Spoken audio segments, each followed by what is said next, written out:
Bueno, bueno, mi nombre, como dijo Elena, es Liliana Martínez. Yo soy directora de protocolo de Rotary Club de Victoria y orgullosamente hoy se inaugura la primera sesión de la Escuela Rotaria de Oficios Satélite Rotary Club de Victoria. ¿Por qué se llama satélite? Porque la escuela madre es la escuela de Barrancas de Belgrano, que fue la que comenzó el año pasado con todos los cursos. Y bueno, les doy la bienvenida, en nombre de Rotary Club de Victoria, les doy la bienvenida, y para no perder más tiempo e ingresar al tema, les voy a presentar al ingeniero Eduardo Mayer. Él les va a leer él les va a contar quién es, y bueno, Eduardo, todo tuyo. Bueno, voy a compartir.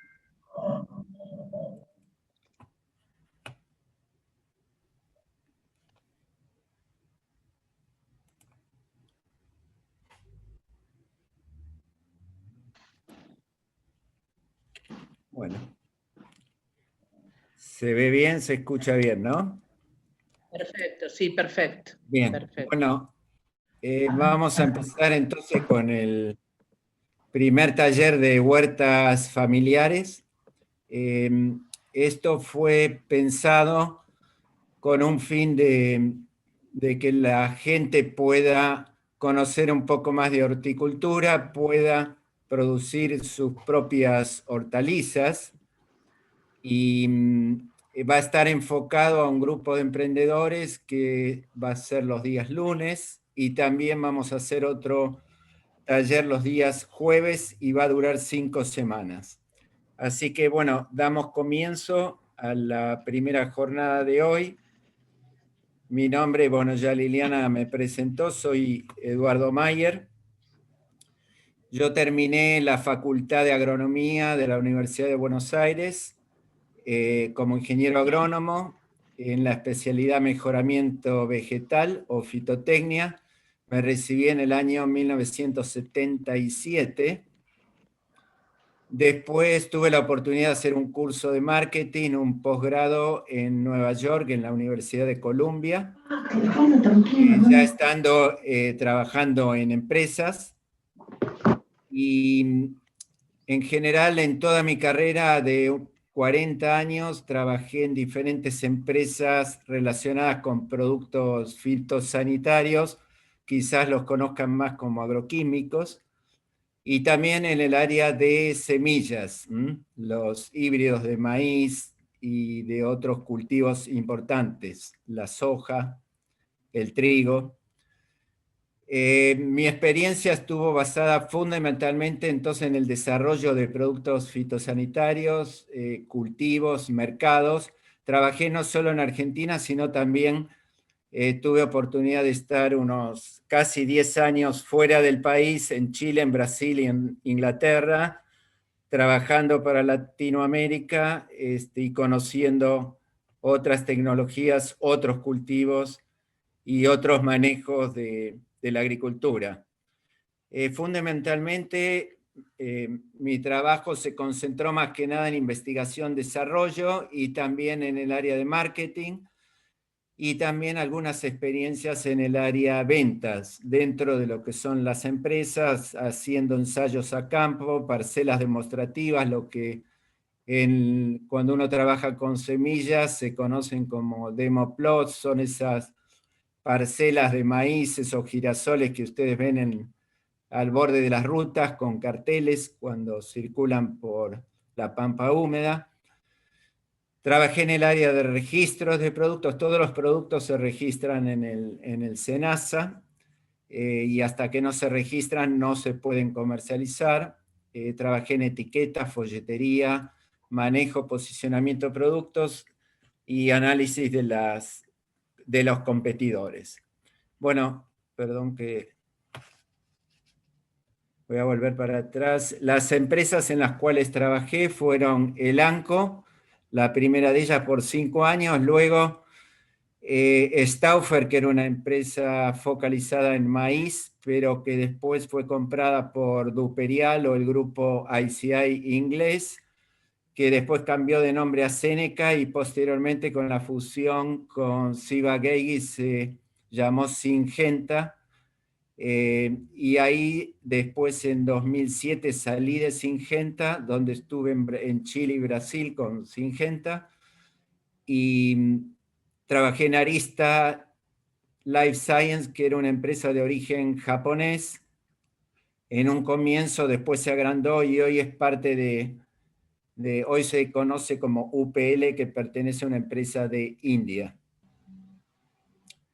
Bueno, dicho esto, vamos a ver el temario para hoy, que vamos a empezar en primer lugar a conocer un poco cuáles son los desafíos actuales del sector hortícola en la provincia de Buenos Aires. Esto es un proyecto de INTA. El INTA es el Instituto Nacional de Tecnología Agropecuaria, que hace todos los trabajos de investigación básica y fundamental en agronomía en la Argentina, y realmente está trabajando muy fuerte en el área hortícola, en diferentes localidades, justamente empujando el desarrollo de la horticultura a nivel familiar y también a nivel comercial.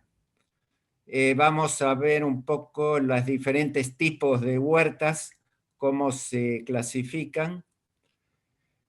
Después les voy a dar les voy a mostrar una estructura de planta para basarnos, porque después eso nos va a servir de base para entender cuando veamos cada uno de los cultivos, que en total vamos a ver en las 3 jornadas que siguen 39 cultivos hortícolas.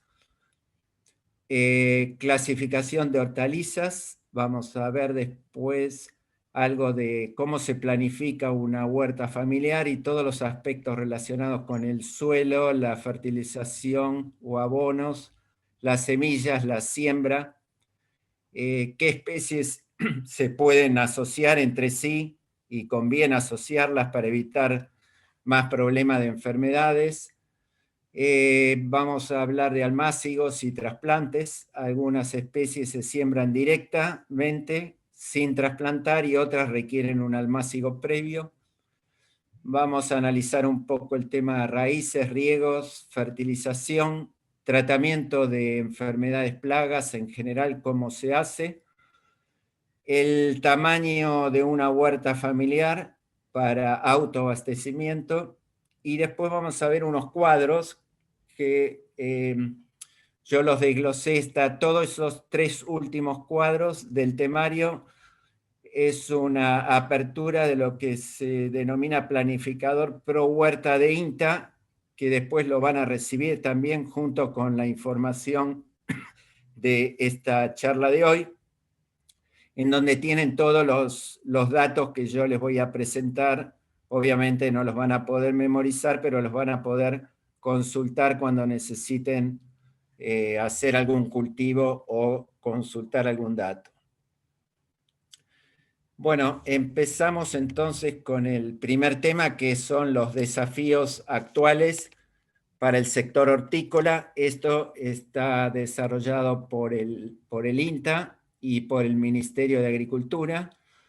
Lleva algunos años y es un programa de agricultura, se denomina 2020, que tiene 4 objetivos. El primero es aumentar el consumo de hortalizas por habitante por día. Hoy está el promedio en 190 gramos día el consumo. Según la Organización Mundial de la Salud, el ideal está en 400 gramos por día de hortalizas y 300 gramos de frutas. Entonces deberíamos incrementar eso. El segundo objetivo, mejorar procesos productivos utilizando BPA. BPA son buenas prácticas agrícolas, es todo lo que hace a cómo cuidar correctamente los suelos, los cultivos, buenas prácticas de protección personal cuando uno aplica un producto químico o cuando está trabajando en la tierra. Bueno, todo eso, las certificaciones, todo eso compone, se integra dentro del nombre BPA. Otro objetivo es fomentar el desarrollo de cinturones hortícolas. El área agrícola, hortícola argentina está localizado alrededor de grandes ciudades. Ustedes tienen un centro en La Plata, otro en Mar del Plata, Bahía Blanca, Buenos Aires en el área de Florencio Varela, después en Tucumán, Rosario, pero el INTA está tratando de fomentar cinturones hortícolas también en otras ciudades del interior para que las hortalizas se puedan producir en el lugar y no tengan que ser trasladadas a largas distancias. Además, eso permitiría seguramente mejorar la calidad para el que recibe las hortalizas y a precios más convenientes. Y el último objetivo, aumentar el porcentaje de productos hortícolas en las exportaciones de Argentina. Aquí abajo tienen una imagen de un cultivo de arveja, y la arveja actualmente, que se hace bastante en la zona sur de Santa Fe y noroeste de Argentina, de Buenos Aires, perdón. El cultivo de arveja se va a incrementar mucho en los próximos años porque China está comprando arveja y demanda bastante este producto, así que tenemos posibilidades de incrementar las exportaciones de arveja. Bueno, las huertas se pueden clasificar por la tecnología, y ahí tenemos convencional, orgánica y agroecológica. Se clasifican por la infraestructura, pueden ser al aire libre, una huerta normal, o bajo cubierta, como ven en la fotografía superior, un típico invernadero. En Florencio Varela hay muchos, en Mar del Plata también, en el norte argentino, que son estructuras con cubierta de plástico, y eso permite realizar cultivos para que lleguen antes a las zonas de mayor consumo. O sea, podemos adelantar las cosechas sembrando bajo plástico porque tenemos mejores condiciones de temperatura dentro del invernadero. También hay cubiertas más pequeñas que un invernadero convencional, o túneles de plástico que también sirven para anticipar en 1 mes o 2 meses la cosecha. Principalmente se usa para tomates, berenjenas, pimientos y algunas hortalizas de hoja. Por el destino tenemos autoconsumo o familiar, comunitario o comercial, y por el tamaño o la superficie puede ser familiar o puede ser comercial, ¿no?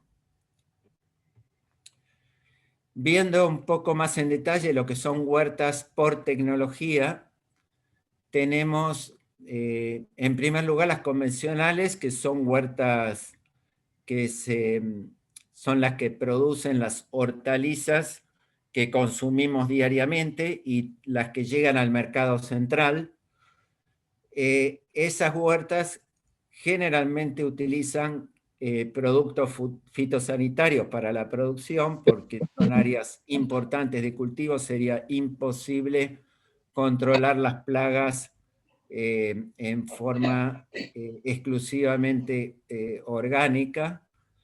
Y elementos mecánicos para el control de malezas, por ejemplo, maquinarias, pueden usar rastras, tractores que accionan rastras, rastrillos, rastredientes.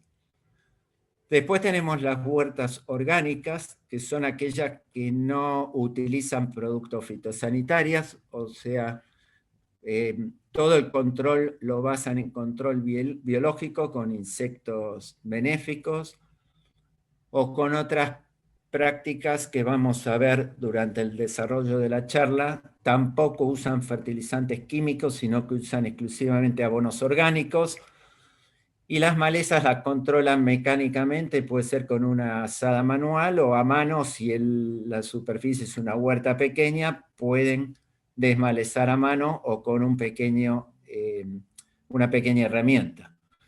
Y después están las que se denominan agroecológicas, que aplican los mismos conceptos de las huertas orgánicas, pero garantizan la sustentabilidad a lo largo del tiempo, ¿no? Entonces ahí tienen en cuenta cómo reciclar nutrientes, cómo conservar los suelos, o sea, cómo manejar los suelos para que no se degraden, cómo lograr una buena polinización por insectos, hacer una buena rotación de cultivos. Deben saber que los cultivos deben cambiarse de lugar en la huerta para evitar que tengan mayor número de enfermedades o ataque de plagas. O sea, si nosotros los movemos de un lado para otro, a veces algunas enfermedades o plagas no se desplazan y de ese modo evitamos un daño importante en los cultivos. Hacer descanso en los suelos, hay áreas que debemos dejar descansar, o sea, conviene no trabajarlos indiscriminadamente, y en las borduras se suele utilizar vegetación natural para permitir la multiplicación de los insectos benéficos que nos van a controlar las plagas en las hortalizas, y también a veces como atractivos para las mismas plagas y que no vayan a las plantas de hortalizas que son las que queremos producir sin que tengan daño. Después, bueno, por infraestructura dijimos que hay huertas al aire libre, que son las más comunes, en las que puede aplicarse perfectamente control biológico y una buena polinización por insectos, y tenemos las otras huertas bajo cubierta o invernaderos y túneles, que son estructuras que pueden ser desde un invernadero simple hasta un invernadero compuesto como el que ven acá en esta imagen, ya más grande. Incluso hay otros mucho más sofisticados que tienen todo un manejo mecanizado en el interior y que son invernaderos de alta producción. Generalmente hay muchos en el área norte, en Salta, con gente de España que trabaja muy bien en este tipo de estructuras y donde logran producciones que superan en más del doble, el triple al de una producción al aire libre. Requieren alta inversión, pero son muy rentables y producen anticipadamente las hortalizas. Estos sí, los que son bajo cubierta, exigen también el uso de productos fitosanitarios. De todos modos, en este tipo de productos se utilizan siempre los de menor toxicología, que son los que se denominan banda verde, que después les voy a explicar algo más de estos productos. Y de todos modos deben saber que todas las hortalizas que llegan al mercado central son analizadas en un laboratorio, y si tienen residuos de alguna sustancia química por encima de lo que es tolerable para la persona, esa partida se descarta y no se comercializa. Bueno, finalmente tenemos los tipos de huerta por destino y producción, que puede ser familiar o autoconsumo. Ustedes pueden tener una huerta ya con 10 o tan solo 10 a 50 metros cuadrados de superficie. En estas huertas se trabajan con mano de obra familiar. El riego se hace con regadera o con alguna manguera o algún elemento muy sencillo, y la fertilización se hace con los residuos orgánicos. Después tenemos ya las huertas comunitarias, que son de superficies un poco más grandes, de mayores o iguales a 1 hectárea en general, y la puede trabajar la misma familia o también ya tener gente contratada, como ven en la imagen inferior izquierda. Y después las huertas comerciales, como en la imagen inferior derecha, donde ven ya una huerta de varias hectáreas, quizás de 1 o 2 cultivos, donde se puede ya trabajar mecánicamente con tractor, donde puede haber gente contratada para el trabajo. El riego ya se hace en forma de, puede ser por surco o puede ser por aspersión, cuando mojamos las plantas con algún sistema que se va trasladando sobre los cultivos, o puede ser para consumir menos agua y hacerlo más eficiente el riego por goteo, que también lo pueden hacer en una huerta familiar con, después vamos a ver una imagen, por ejemplo, con botellas de plástico invertidas, pueden idear algunos goteros familiares sencillos. Y pueden usar abonos orgánicos y también fertilizantes químicos, en el caso de huertas comerciales. Bueno, en una huerta tenemos debemos tener en consideración diferentes sectores, dejar un área para ubicar todas las herramientas, debemos tener otro sector para lo que es la provisión y suministro de agua para el riego.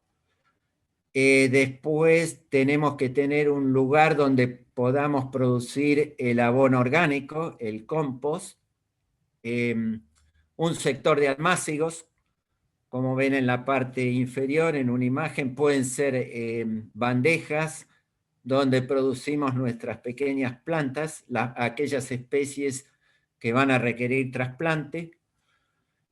Esos almácigos también se pueden hacer en la tierra misma o se pueden hacer en macetas.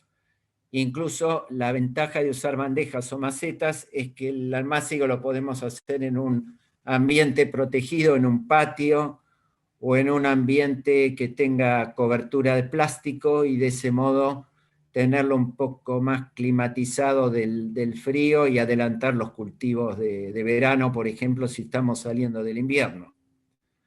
Después, bueno, ya cuando tenemos una huerta un poco más importante, va a tener que existir un sector para el lavado de hortalizas y un sector para acondicionar las hortalizas. Y por supuesto, me estaba olvidando el sector de los canteros o chacra, que es donde vamos a sembrar las hortalizas en la tierra. Bueno, el otro punto antes de entrar ya con el tema de las distintas hortalizas es vamos a ver en general la estructura de una planta, ¿no? Para aquellos, si no todos lo conocen, en una planta tenemos las raíces, los tallos, hojas, flores, frutos y semillas. Las raíces son el órgano de sostén de la planta, y por medio de ellas la planta extrae agua y nutrientes del suelo y los lleva hacia las hojas. Tenemos raíces que pueden ser pivotantes. Pivotantes significa que hay una raíz principal que generalmente es bastante profunda, por ejemplo el rabanito. Tenemos raíces adventicias o fibrosas que forman como una cabellera, por ejemplo el maíz o la lechuga o la espinaca tienen este tipo de raíces, la batata tiene raíces adventicias. Adventicias son raíces que van generándose a través mientras va creciendo el tallo en forma horizontal sobre el suelo, va emitiendo raíces, se van arraigando al suelo y van absorbiendo más nutrientes hacia los extremos del tallo. Tenemos tubérculos de reserva o raíces que acumulan reservas como la zanahoria.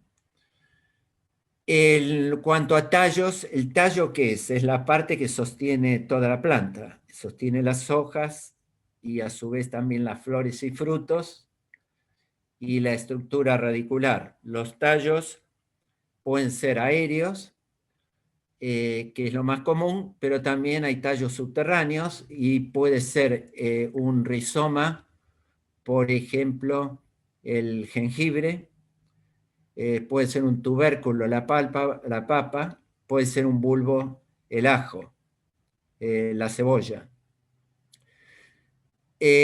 Las hojas son las encargadas de recibir los nutrientes que absorben las raíces, y en la hoja, durante el día, con la presencia de la luz solar y los nutrientes, las hojas en los cloroplastos, que son unas estructuras que están en las hojas y que contienen pigmentos verdes que se denominan clorofila, con eso y con el ingreso, la absorción de dióxido de carbono, las plantas producen hidratos de carbono o azúcares para sus procesos productivos. Y luego eliminan oxígeno a la atmósfera, que es beneficioso para los habitantes del planeta. En la noche las plantas respiran y se produce un proceso inverso, o absorben oxígeno y liberan dióxido de carbono. Y también tienen procesos de transpiración, o sea, hay unos orificios en las hojas denominados estomas, por los cuales la planta transpira y elimina vapor de agua. Por eso que cuando le falta agua, ustedes van a ver que la hoja se cae, se empieza a caer, pierde la turgencia, y entonces ese es un momento, un síntoma que nos indica que tenemos que regar la huerta si no lo hemos hecho anticipadamente. Después tenemos las flores, que son los órganos reproductivos. Tienen un esquema bajo, tienen la parte, pueden ser hermafroditas, hay flores que tienen los dos sexos en la misma flor, y hay plantas unisexuales, con flores unisexuales, o sea, hay flores femeninas y masculinas, pueden estar en la misma planta, o puede haber plantas directamente totalmente femeninas, totalmente masculinas. En algunos frutales, por ejemplo, entonces tenemos que colocar algunas, obviamente tener los dos tipos de planta para tener frutos. Y los frutos, que son lo que consumimos, y las semillas, que son los órganos reproductivos para la próxima generación de plantas, ¿no? Y que debemos conservar, y que en la huerta podemos producirlos nosotros. En un primer momento vamos a tener que comprar semilla. En general se compra semilla de buena calidad. En algunas especies la semilla dura varios años, pero después podemos empezar a producir nuestra propia semilla. En cuanto a las hortalizas, ya entrando más en tema, podemos clasificarlas de hortalizas de todo el año o de toda estación. Por ejemplo, la selga, la lechuga, la espinaca, la escarola, las encontramos todo el año, se pueden producir todo el año también. Después tenemos las de estación fría u otoño invernales, que son cultivos que desarrollan en invierno. Por ejemplo, todas las leguminosas, la arveja, el haba, la chaucha, son cultivos de otoño-invierno. Y también hay muchas hortalizas que hay que sembrarlas o preparar los almácigos al final del verano, principio de otoño, porque son cultivos que van a desarrollar en el invierno, ¿no? Principalmente todo lo que son las coles, los repollos, la remolacha. Después tenemos de estación cálida o primavero-estivales, que son las plantas que no toleran el frío, se queman con las heladas. Y ahí tenemos lo que empezamos a ver en esta época del año, ya cada vez en más abundantes, que son todo lo que es tomate, pimiento, las berenjenas, todos cultivos de verano, zapallos, zapallitos, que no toleran las heladas, que los almácigos hay que prepararlos para aquellas que se trasplantan, protegidos con plástico si queremos ganar tiempo y poder tener la producción anticipadamente. De todos modos, nosotros generalmente consumimos las hortalizas todo el año porque tenemos en el país la región norte, Salta, Tucumán, y también en Corrientes, con climas más cálidos en invierno que nos permiten producir o con cubierta de plástico en invernaderos, producir tempranamente y por eso en agosto, septiembre ya tenemos buenos pimientos en Buenos Aires. Y también se clasifican las hortalizas en rústicas. Se llaman rústicas aquellas que pueden desarrollarse en suelos con poca fertilidad, o sea, dentro de la huerta, los sectores más pobres de suelo, podemos ubicar acelga, repollo, tomate, zapallo.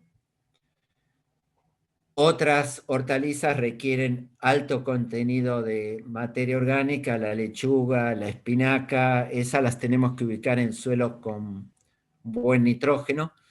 Y después tenemos hortalizas reponedoras, que son aquellas que se utilizan para aportar en una huerta orgánica, aportar nitrógeno y recuperar la fertilidad que nos extrajeron otros cultivos anteriores. Y ahí tenemos todo lo que son arveja, haba, chaucha, porotos, el cultivo de soja también aporta nitrógeno. Bueno, vamos a ver ahora planificación de una huerta. En general, cuando vamos a ubicar un pequeño huerto, si tenemos un lote de terreno o una hectárea de tierra, tenemos que buscar aquel sector que sea de mejor suelo, con suelo más negro, profundo, con buen contenido de materia orgánica. Materia orgánica es todos los restos vegetales que se descomponen y que aportan la fertilidad para las plantas. La ubicación y orientación de la huerta tiene que estar hacia el norte, o sea, tiene que recibir un buen sol en invierno. Si estuviera ubicada hacia el sur, en invierno no va a tener sol y va a ser demasiado frío para alguna de las especies. En general tenemos que tener la precaución de que esté reparada de las heladas, el sector. También se puede hacer una protección con plástico o con alguna protección de túneles o a veces con una cortina también de árboles, pero siempre evitando que nos tapen el sol, obviamente. O sea, los árboles tendrían que estar del lado sur. La semilla, tenemos que utilizar semilla de buena calidad, buen poder germinativo y buen vigor. Poder germinativo es la cantidad de semillas que germinan. Si nosotros colocamos 10 semillas y nos germinan 9, tenemos un poder germinativo del 90%. Si germinan 5, del 50%. Eso es poder germinativo. Y el vigor o energía germinativo es la velocidad con la que germinan. Ustedes cuando ponen semillas a germinar van a ver que algunas germinan rápido y otras tardan varios días. Bueno, lo ideal es tener semilla que germinen todas en forma homogénea, porque si no vamos a tener plantas desiguales y después las más grandes compiten mejor por sobre las más pequeñas. Por eso la semilla tiene que ser de buena calidad. Y rotación de cultivos, que antes ya les mencioné, nos permite, nos evita que proliferen enfermedades. O sea, no podemos hacer tomate, berenjena, que son de la misma familia, o pimiento, en un mismo lugar de la huerta todos los años, sino que nos tenemos que ir colocando en diferentes sectores. O también si hacemos coliflor, repollo, que son todos de la misma familia, las coles, también no podemos hacerlo en el mismo sector. En cuanto a suelos, bueno, la huerta la podemos preparar con una pala de punta, con un asadón.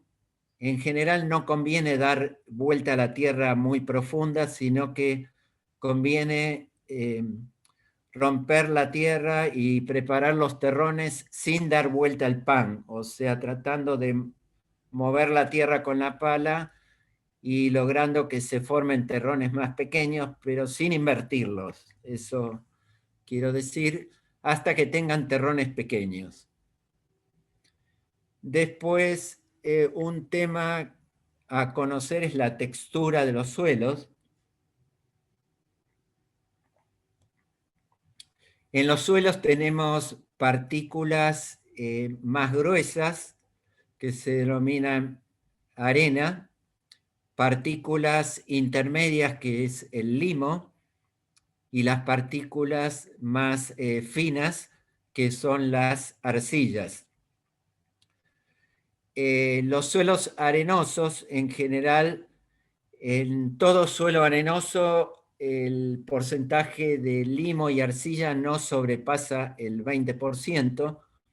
Esos suelos tienen la ventaja de que el agua no se encharca, o sea, penetra rápidamente, pero también tienen la desventaja de que se seca muy rápido. Y hay que agregarles abono en mayor cantidad porque esos abonos también se lavan. Pero son muy buenos para algunas especies de hortalizas que requieren suelos más sueltos. Después tenemos suelos más arcillosos, que tienen un porcentaje de arcilla mayor al 50%, son los típicos suelos que cuando se secan se agrietan, ustedes ven grietas en el suelo, y cuando están húmedos son muy pegajosos en la mano. Si lo toman en la mano y hacen un pequeño bollo, van a ver que se pegotea en la mano. Y ese tipo de suelos, bueno, por ejemplo, el cultivo de mandioca, que es originario de la zona de Misiones o Brasil, se adapta muy bien a suelos arcillosos.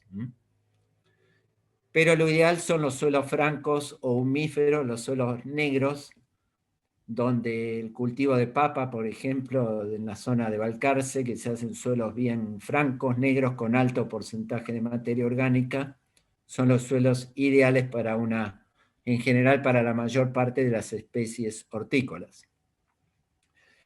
La capa humífera es una pequeña capa que puede haber en la superficie de los suelos, que es lo que se ve en los bosques, en la capa superior, donde está lo más fértil de la tierra, y de ahí muchas veces se recolecta material para que se pone en bolsas y se vende como tierra fértil, mezclado con tierra negra o tierra franca.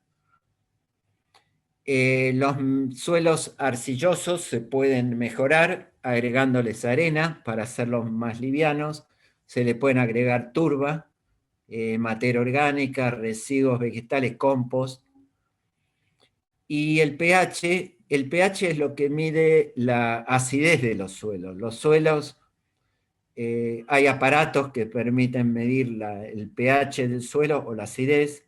Los suelos pueden ser muy ácidos o pueden ser muy alcalinos o neutros, ¿no? Lo ideal es tener un suelo entre 6 y 7 de pH, o sea, cercano a neutralidad. El agua el agua que consumimos tiene pH neutro.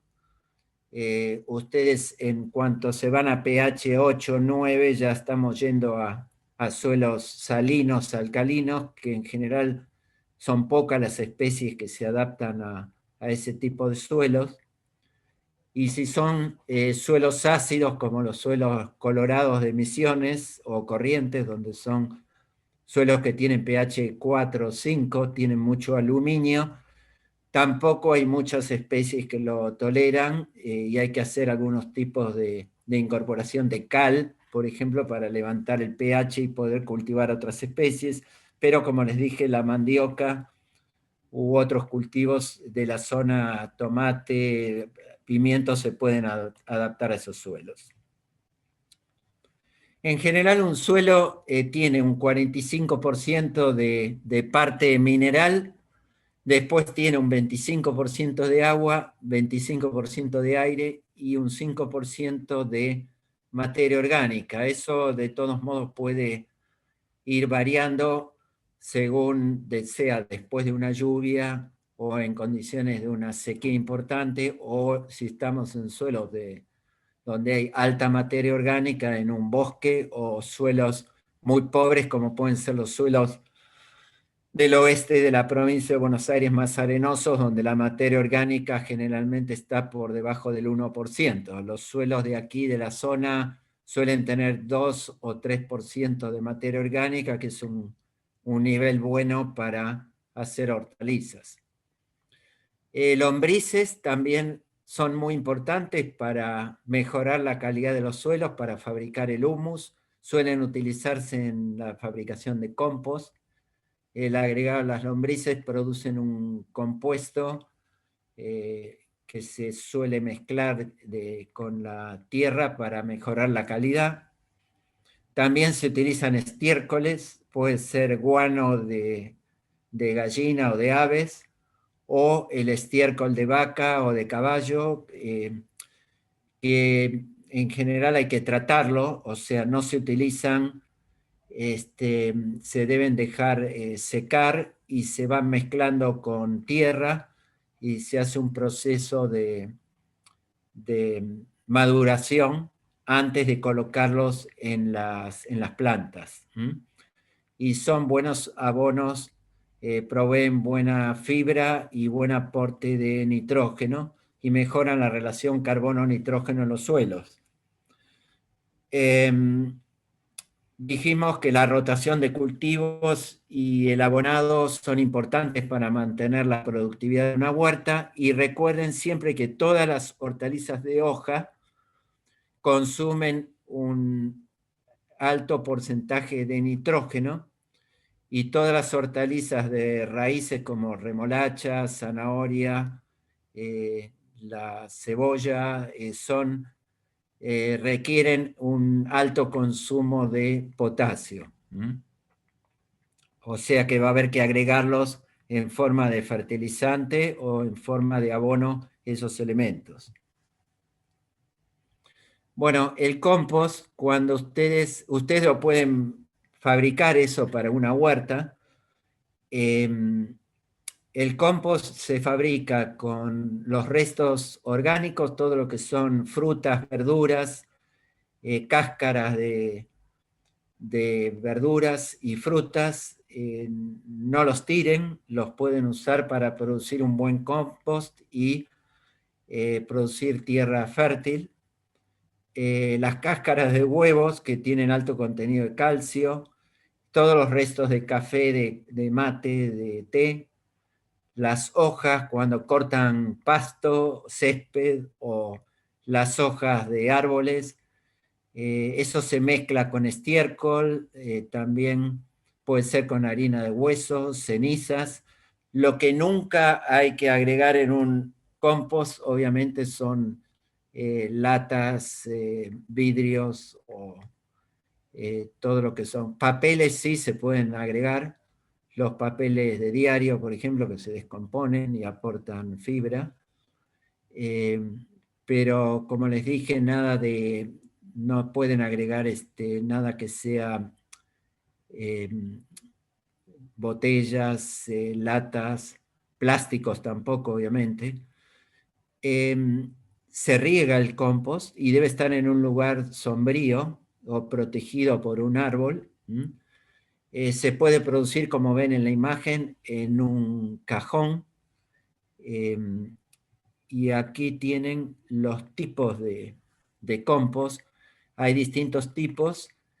El que veíamos en esa imagen son cajones, como los que tenemos aquí en la parte inferior, cajón de madera, que tienen aberturas para que si llueve en exceso el agua pueda eliminarse. También los pueden proteger de lluvias fuertes colocando una tapa, puede ser una chapa o puede ser un plástico, para evitar que una lluvia muy fuerte lave los nutrientes. También tienen en la imagen izquierda un tipo corralito de red, que también suelen utilizarse lo que se llama corralito de alambre o de red, que también se pueden proteger con plástico chapa.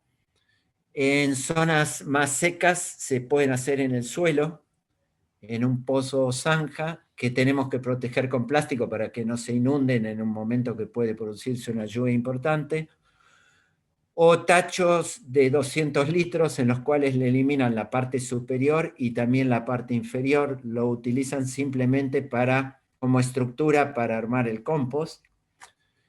Y también hay otros que se hacen en pila, que quedan con la forma de un hormiguero sobre la misma tierra y que también se protegen con un plástico.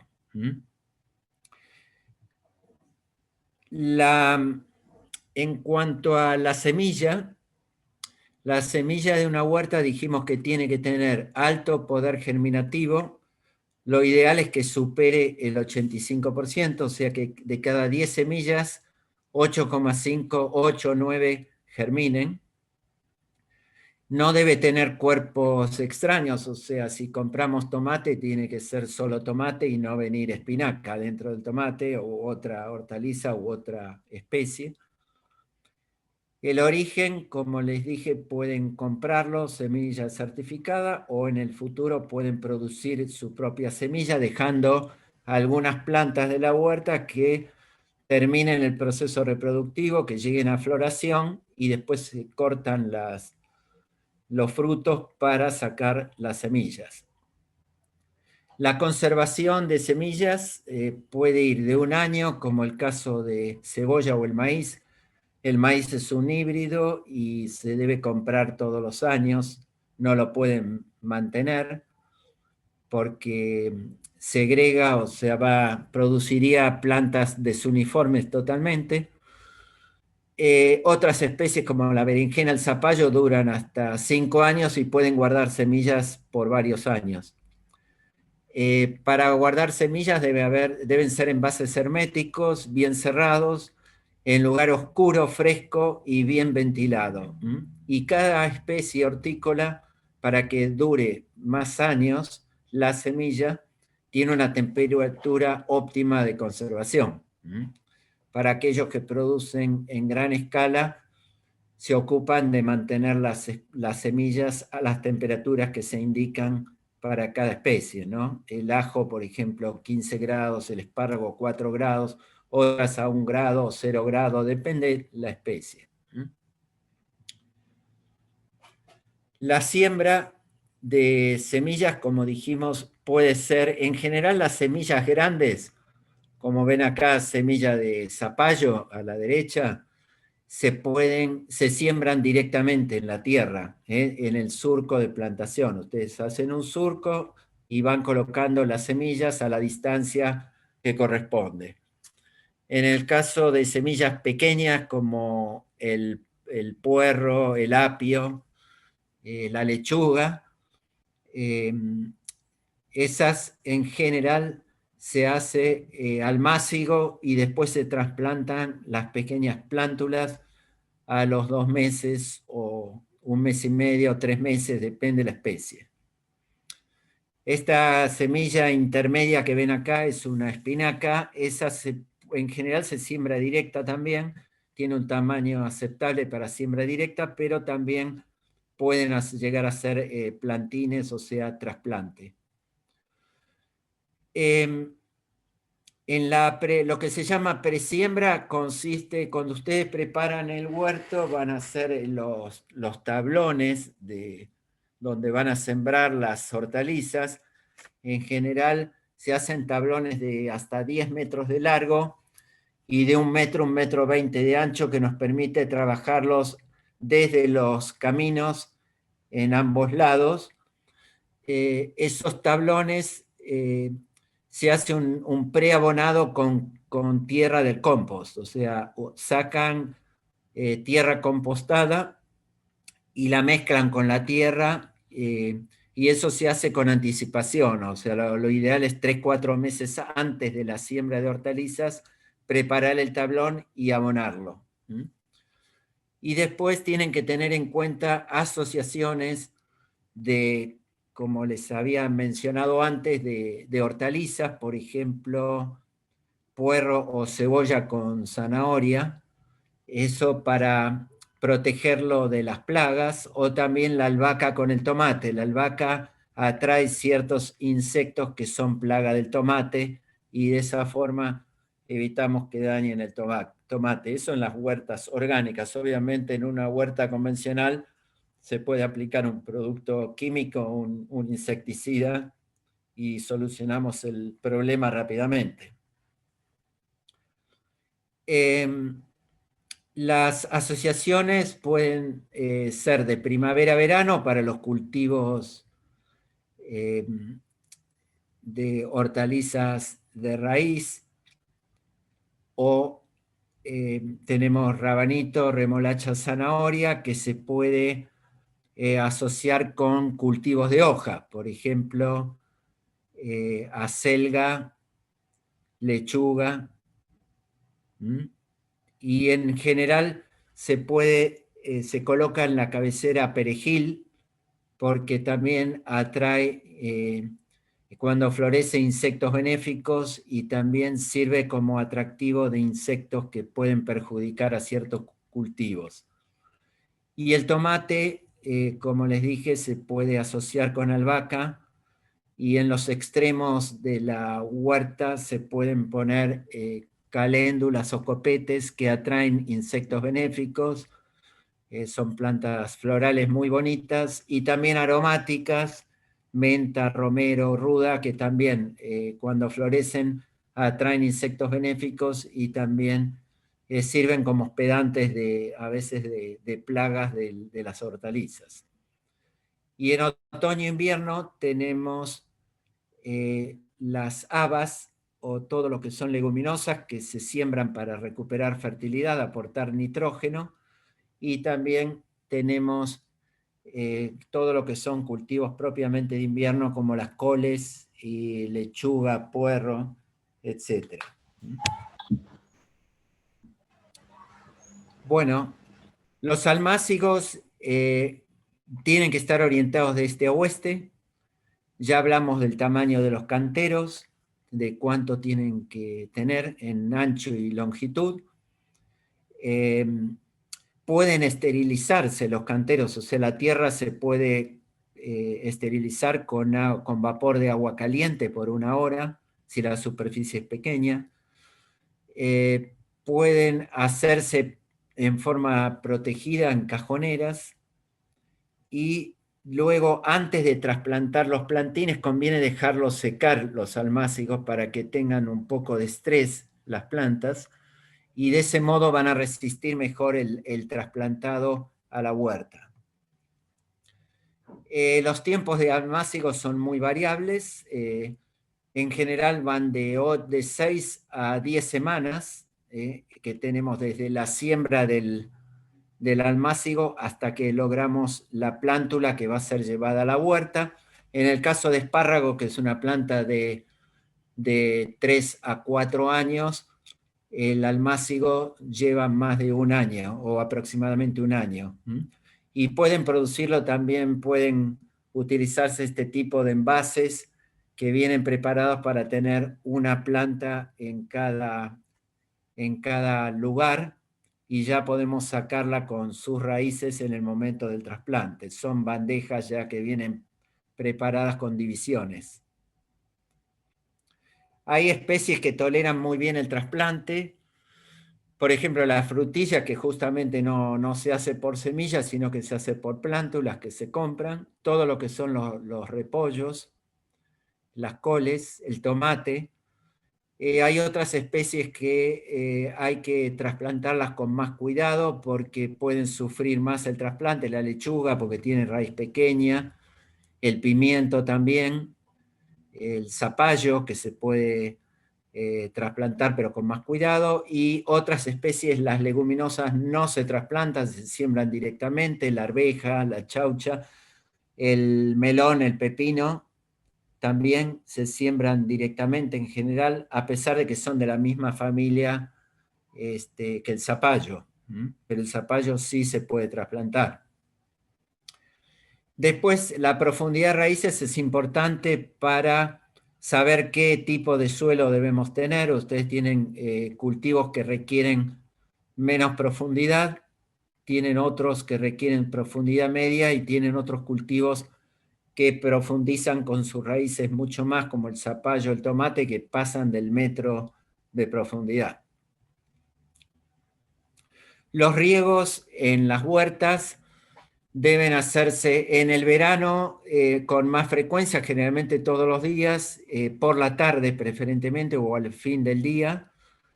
En el invierno por la mañana en forma de niebla para evitar el daño de fríos intensos, o al mediodía de preferencia también se puede regar en invierno, y en general en invierno cada 2 días o día por medio. Eso lo van viendo de acuerdo a la exigencia de cada planta y cómo ven el suelo en cuanto a humedad. Y en el caso del tomate es importante tratar de regar en la base de la planta y no mojar las hojas, porque si mojamos las hojas van a ser atacados por gran cantidad de enfermedades que tiene el tomate. La fertilización es muy importante para una buena huerta. Se puede hacer en forma orgánica con el compost, con residuos vegetales, con estiércol, también con azufre, que está permitido en producción orgánica, con sulfato de magnesio, de calcio, que está también permitido, y con agregado algunos elementos menores, hierro, boro, que también son importantes para las plantas. También en lo que no es huerta orgánica pueden comprar urea o algún fertilizante mineral. Hay fertilizantes minerales de suelo y también otros que se pueden aplicar en las hojas.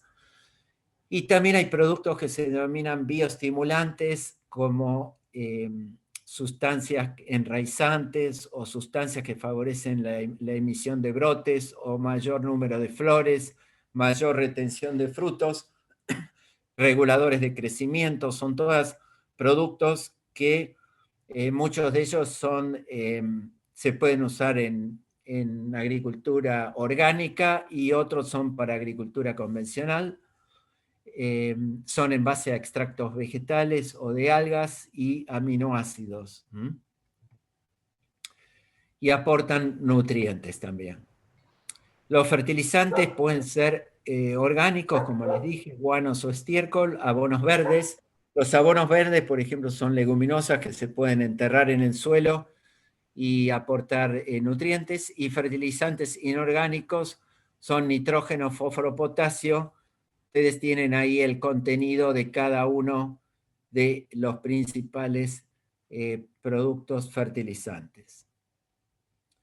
Las especies tienen distintos requerimientos de nutrientes. Hay especies que requieren alta fertilización, tienen todo el listado: la berenjena, el melón, la remolacha, la frutilla. Tienen otros que, por el contrario, no hace falta fertilizarlos mucho, como la selga, la cebolla, el pimiento, la zanahoria, y otros que aportan nitrógeno, como todas las leguminosas, la arveja, el poroto. Esas no requieren fertilización con nitrógeno. Después, para control de enfermedades, hay una serie de productos que se pueden producir naturalmente para las huertas orgánicas en base a extracto de tabaco o macerado de hojas o macerado de ajo o de hojas de menta. También algunos aceites vegetales, azufre, que está permitido su utilización para control de enfermedades. Caldo bordelés, oxicloruro de cobre son permitidos también en la agricultura orgánica, y después en la agricultura convencional se utilizan los fungicidas insecticidas banda verde, que dentro de la clasificación de CASAFE, que es la Cámara de Sanidad Agropecuaria y Fertilizante, ustedes ven que son los que tienen más de 5.000 de dosis oral y dermal, que son los menos tóxicos para el aplicador y para el consumo después, ¿no? Son los que dejan menos residuos. De todos modos, ningún producto se utiliza, hay todo periodos de carencia o periodos de tiempo a partir del cual ya no se pueden utilizar los productos para evitar que queden residuos al momento de consumirlos. Aquí tienen algunos de los preparados que yo les mencionaba, que se pueden preparar. También se utiliza jabón blanco para control de insectos, como pulgones, moscas blancas. Acá tienen otros métodos de control con insectos benéficos, con las vaquitas, las libélulas, las crisopas, los tatadiós que consumen otras plagas como los pulgones, las cochinillas, se utilizan como control biológico. También dejar florecer algunas especies de hortalizas o la ortiga para atraer insectos y que no vayan a los cultivos. Y otros métodos de control de plaga con especies aromáticas que tienen una acción repelente sobre los insectos que atacan las hortalizas, que tienen ahí un listado bien amplio, que además de cuando florecen son muy bonitos y adornan la huerta, y también pueden utilizarse como la menta, la pueden utilizar para hacer un buen té, o la manzanilla, y muchas de ellas, el diente león también se utiliza para problemas digestivos, y es muy bueno para el suelo, ¿no? Porque tiene una raíz muy pivotante que mejora los suelos en la huerta. Tampoco en la huerta hay que tener cuidado de no agrupar especies de una misma familia. Ustedes tienen ahí encolumnados las principales familias de hortalizas. Bueno, cuando hacemos huerta debemos alternar especies de las distintas familias para evitar problemas de enfermedades. En cuanto a una huerta familiar, el tamaño por persona por año para lograr un autoconsumo puede estar en el orden mínimo de 40 metros cuadrados. Para una familia tipo de 4 personas tenemos que pensar en unos 160 a 200 metros cuadrados de huerta mínimo. Eso para, bueno, un consumo anual promedio, como dijimos en Argentina, está hoy en 190 gramos por día y anual promedio de 100, 120 kilos. Y una familia debería trabajar con 4 personas, horas de trabajo, 8 horas por semana aproximadamente para tener una huerta de autoconsumo, ¿no? Dedicarle 8 horas por semana las 4 personas. Bueno, ahora entramos ya finalmente en los cuadros. No es para memorizarlo, toda esta información la tienen ustedes y la van a recibir ahora después de la presentación. Van a tener todos los datos, que además están en la planilla de ProHuerta. Acá tienen algunos consumos habitante por año promedio, de los que hay datos. En acelga, por ejemplo, 4 kilos por habitante por año, un rinde promedio por metro cuadrado 2,5 kilos, o sea que para una persona requeriríamos 2 metros cuadrados de acelga. Para una familia tipo, 8 metros cuadrados para todo el año. En el caso de cebolla, que se consumen 10 kilos y produce unos 5 kilos por metro cuadrado, también necesitaríamos 2 metros cuadrados de cebolla por habitante por año. Acá tienen, bueno, lechuga que se consumen 20 kilos y con un rinde de 2,5 kilos por metro cuadrado, pero la lechuga la podemos plantar todo el año, o sea que con una superficie de 1 metro cuadrado podemos tener lechuga durante todo el año. El tomate también es una hortaliza de alto consumo, 18 kilos, que nos produce 6 kilos por metro cuadrado, requerimos 3 metros cuadrados por persona. Y así pueden ustedes planificar la huerta. Es importante que planifiquen en un papel una huerta antes de llevarla a la práctica, para armar mejor la huerta y diseñar dónde colocar cada planta, cuándo sembrarla, dónde colocarla. El calendario de siembra lo tienen aquí en estas próximas filminas. Hay especies que tienen que prepararse los almácigos en fin de verano, otras fin de invierno para los que van a hacer cultivos de verano. Algunas se trasplantan, como ven aquí, la albahaca, la berenjena, brócoli, coliflor. Las cebollas son trasplantadas, las demás son directas. Sigue la lista. Otras que llevan trasplante, el espárrago, la frutilla, todo lo que es lechuga. El perejil puede ser directo trasplante. Y finalmente, puerro y repollo, tomate también son trasplantadas.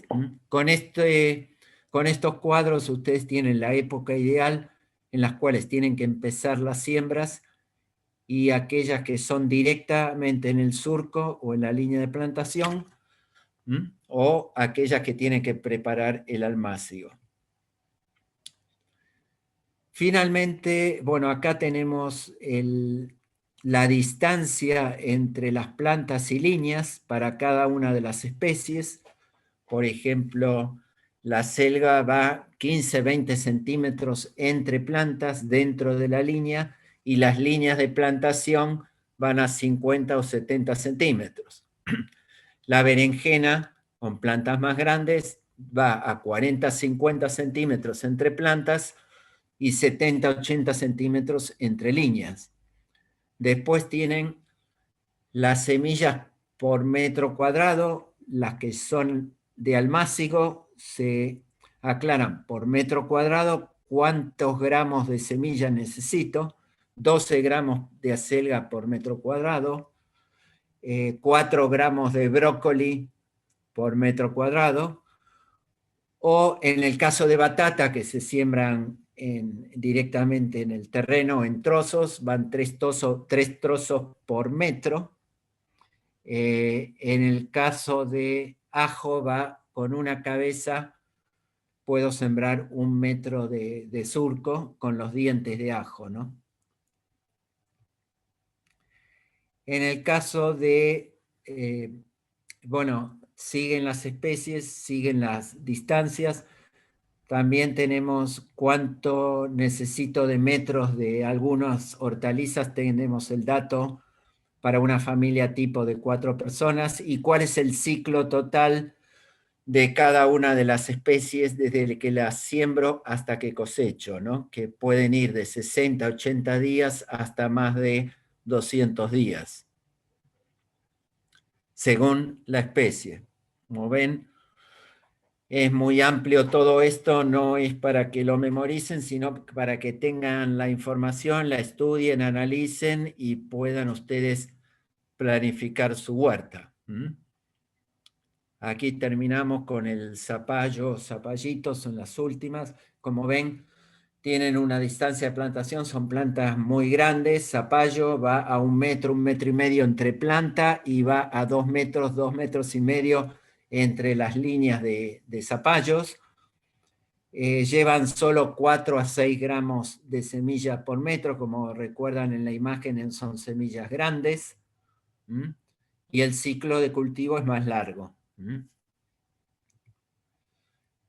Y por último, en estos cuadros ustedes pueden ver el número de semillas por gramo, o sea, hay especies que tienen muy pocas semillas por gramo. La arveja es una semilla grande, tiene 4 o 8 semillas por gramo, hasta el apio que tiene 1900, 2300, que es la más pequeña y más difícil de observar, ¿no? Después tienen otra columna que les dice cuánto puede durar la semilla si ustedes la cosechan, de 1 año el ajo o la batata hasta 4 años o 5 en el apio, 4 a 6 en la berenjena. Después tienen una columna que les indica escalonamiento, o sea, ustedes en algunas especies, en la selga, en apio, pueden hacer un escalonamiento de las siembras en algunos meses para tener producción escalonada y no todo en el mismo momento.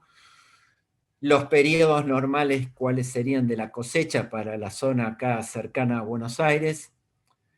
Después fecundación, o sea, hay algunas que la C indica fecundación cruzada y AF autofecundación, o sea, se fecunda la misma planta o se fecundan, cuando es cruzada, se fecunda una planta con otra planta. Después tienen la tolerancia a heladas, tienen las R que indican cuáles son resistentes a las heladas y que toleran los fríos del invierno, y tienen las que dice S son susceptibles o MS son muy susceptibles a heladas y no toleran los fríos, por lo tanto en invierno deben estar protegidas. Y por último tienen una columna que es la de sombra. Tolerancia a la sombra, hay especies que pueden tolerar la sombra de un árbol, hay otras que requieren mucho sol, entonces esas las tienen que ustedes ver dónde la ubican dentro de la huerta. Bueno, en estos 4 cuadros completamos toda la información que ustedes la van a encontrar condensada en este cuadro o planilla que está acá en la parte inferior izquierda, que es la planilla de INTA Pro Huerta, que es muy completa y de la cual pueden extraer toda la información en cuanto a características de las especies, los laboreos de cada uno de los cultivos, cómo se planifica la siembra, cómo se hace la cosecha de los diferentes cultivos y las características de la semilla.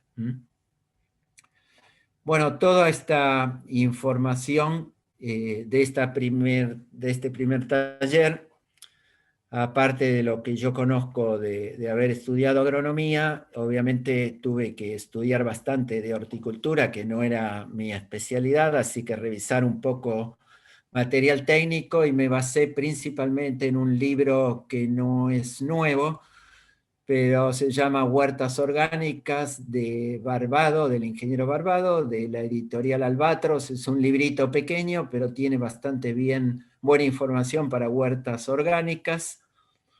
Obviamente el planificador pro huerta, información de INTA, hay numerosas, si ustedes entran en la web van a encontrar información muy completa de diferentes trabajos de horticultura, de diferentes localidades, donde ustedes puedan estar ubicados. Si no están en Buenos Aires, pueden acceder a información de otras provincias para tener información más acertada de lo que hacer en cada localidad. Y el Manual de Horticultura para Escuelas Agrarias de la provincia de Buenos Aires, del INTA también, que lo pueden buscar en internet y es muy bueno, está muy completo y está basado también en este planificador pro huerta y contiene toda la información que yo les he presentado en la jornada de hoy. Bueno, espero no haberlos aburrido, no haberlo hecho demasiado largo, me pasé creo que 10 minutos de la hora, habíamos empezado y 10, pero bueno, el tema es extenso, no entramos en detalles, pero van a recibir toda esta información y bueno, en las sesiones siguientes vamos a empezar a analizar cada una de las especies. Son 3 sesiones de diferentes familias de cultivos y finalmente una última sesión donde vamos a condensar un poco las regiones de producción y toda la parte alimentaria de las hortalizas que aportan para la persona, para el ser humano, por qué son tan buenas las hortalizas, qué macro y micronutrientes nos proveen y también qué vitaminas nos proveen y la importancia de tener en la dieta una buena cantidad de hortalizas. Bueno, me despido entonces de todos ustedes. Espero no haberlos aburrido, que les haya agradado la charla y nos veremos el próximo lunes en la segunda jornada.